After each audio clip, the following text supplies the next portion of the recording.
ربی کلمات، رب تعالیٰ نے آدم علیہ السلام کے دل میں اپنی طرف سے کچھ کلمے ڈال دیے، ان کا وسیلہ لے کر دعا مانگا جائے۔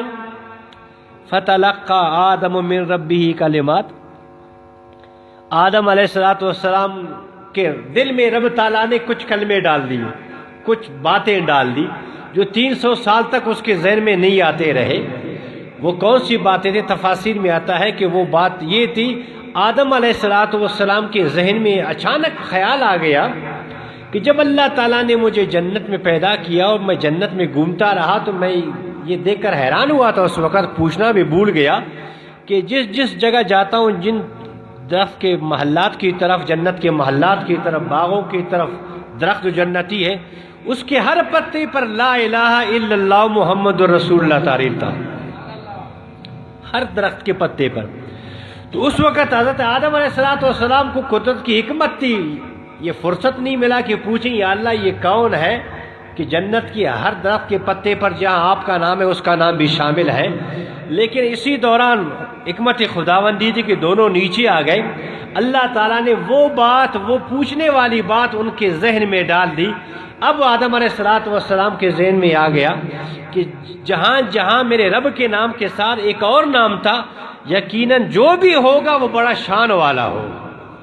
جو بھی ہوگا وہ عظمت والا ہوگا۔ تو پہلے آدم علیہ السلام نے ان کے نام کا وسیلہ پیش کیا اور عرض کیا، مولا کریم مجھے اس نام محمد کے صدقے میں میرے اس خدا کو درگزر فرما دینا، درگزر فرما دینا۔ اب دو باتیں ہیں، ایک بات یہ کہ وہ جنت کے درخت کے پتوں یاد آ گئے کہ وہاں پر کلمہ شریف لکھا ہوا تھا، ایک یہ بات اس وجہ سے، اور دوسری بات آپ بارہا سنتے رہے ہیں کہ جب حضرت آدم علیہ نبینا علیہ السلام کا نکاح سیدنا بیوی حوا سے ہوا تو اللہ تعالیٰ نے حکم دیا، اے پیارے آدم علیہ السلام، بیوی حوا نکاح کے بغیر آپ کے لیے حلال نہیں، اور نکاح کے لیے حق مار دینا ضروری ہے، حق مار دو گے تو بیوی حوا آپ کے لیے حلال ہوگی، نہیں دو گے تو کچھ نہیں ہوگا۔ عرض کرتے مولا کریم میں جس جنت میں رہتا ہوں یہ سب کچھ آپ کا ہے، یہاں تک کہ جو جنتی لباس پہنا ہوا وہ بھی میرا نہیں ہے، وہ آپ کا عطا کردہ ہے، میرے پاس کیا کچھ ہے جو میں بیوی صاحبہ کو